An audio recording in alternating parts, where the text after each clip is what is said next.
我也觉得我们看到很多这种过度紧张生活的人，很多人就是很快就受不了，然后就找一个出路，想办法。但是刚好因为这样的一个背景，别的人就说，其实他开始幸福是一种逃避，他受不了这个生活，他没办法竞争，他不够好，他不够强，所以他面对失败就逃避，逃避有什么就躲到佛教里面去了。这种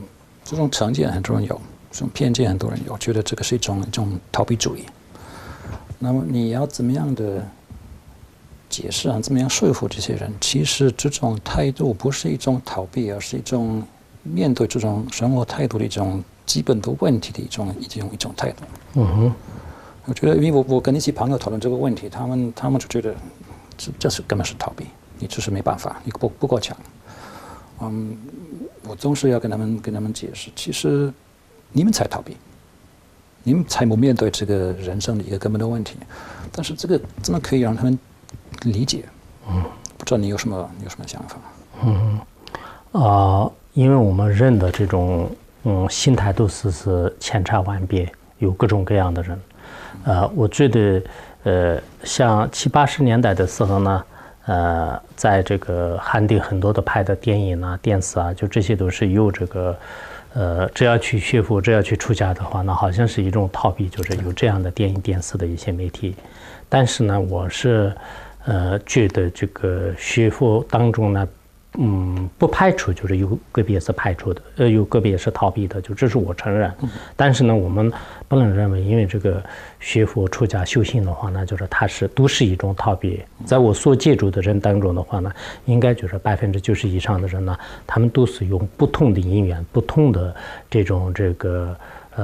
就是理由来这个进入这个佛门的。就所以说呢，我们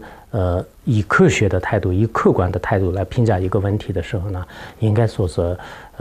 就是对方的这个心态呢，就是要了解，就是否则以一种语言来一网打尽的话呢，就是这是不科学的。所以我认为呢，这个极个别的有没有逃避呢？就是确实也会有的，但是这种逃避呢，就是它的结果是有两种，就是有一种呢，刚开始是逃避的心态，后来呢，就是他真正是动到了一些佛教的教理，然后呢，就是他就原来是就是逃避痛苦而来的，但最后呢，他不单是自己不需要逃避，就是甚至自己相当的坚强，然后他自己呢也是引导很多人，就是我们那边有个别的一些法师，刚开始呢。就是他确实是在这个生活当中啊，就看到一些不乐观，就是有一种这个可以说是一种逃避吧。但后来呢，就是他在学习完了以后呢，就是自己有了这个一些真正的这个认识，然后就可以就是让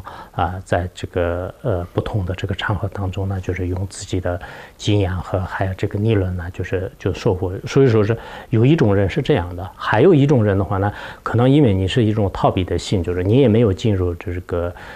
像这个佛经里面的，就是像大海一样的知识，最后的话呢，就是刚开始也是逃避，最后的话呢，就是也是一种失败。就是有这种情况，所以我们从这个整体看来呢，就是现在这个学宗教的人呢，就是都不能看作是他们是好像是一种这个迷信啊，或者说是对一些这个陈旧的这个思想所束缚啊，就这是一种不明智的，因为在宗教的背后、信仰的背后呢，有个很深奥的就是意义。如果我们没有动到它的真正的这个含义之前的话呢，可能如果下结论呢，就是这是应该就是这个后果是很难以想象的。